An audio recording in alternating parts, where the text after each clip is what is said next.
One Piece has officially named the strongest characters in the series, and this title goes to its new villains, the Seraphim Pacifista Cyborgs. After making an impressive debut against Blackbeard, the Seraphim are now ready to take on the Straw Hat Pirates. Their creator, the genius Dr. Vegapunk, confirms that they are the strongest creatures ever to appear in the world of One Piece.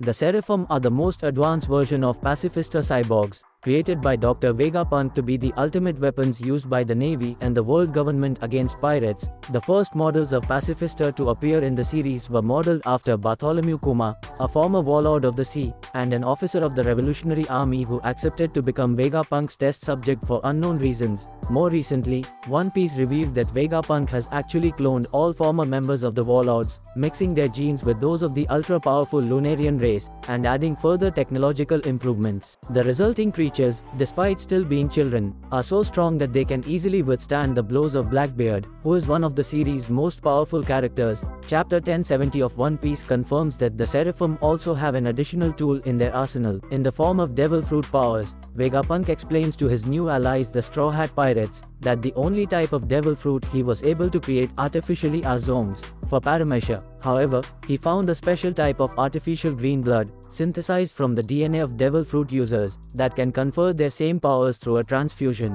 Vegapunk used this technique to give his Seraphim the powers of their corresponding warlords. For example, Boa Hancock's Mero Mero no Mi to her Seraphim clone, or brand new powers for the clones of warlords who have not eaten a devil fruit. For example, Jinbe's clone received the powers of the Sui Sui no Mi of Senor Pink. As a result, the Seraphim are the strongest creatures who ever appeared in the seas, according to Vegapunk.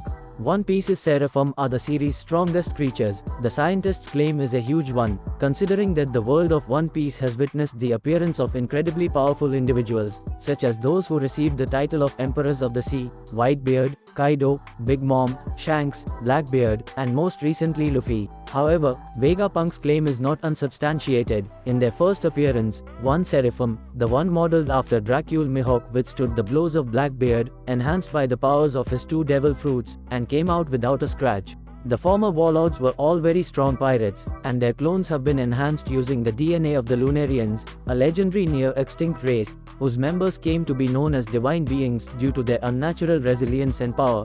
The addition of devil fruit powers makes the Seraphim so over the top, that it's hard to see how Luffy and the Straw Hats will be able to deal with them. Fortunately, it appears that the Seraphim have at least a couple of weaknesses that can be exploited. They follow orders under a precise chain of command, which sees Vegapunk at number 2, only below the 5 elders. Also, judging from a brief interaction with the Boa Hancock Seraphim, it seems that they retain at least a fragment of the personality of the person they were cloned from, meaning they are not completely soulless machines. However, the fact remains that the Seraphim are currently under the firm control of the world government agents of CP0, meaning that Luffy and the Straw Hats will now have to deal with what could just be the strongest creatures in the One Piece world. Well, what are your thoughts about this? Share your thoughts with us in the comments. And that's it for today. I hope you all enjoyed this video, and I also asked you to subscribe to help us. It will also help us to grow more, and if you like, please subscribe.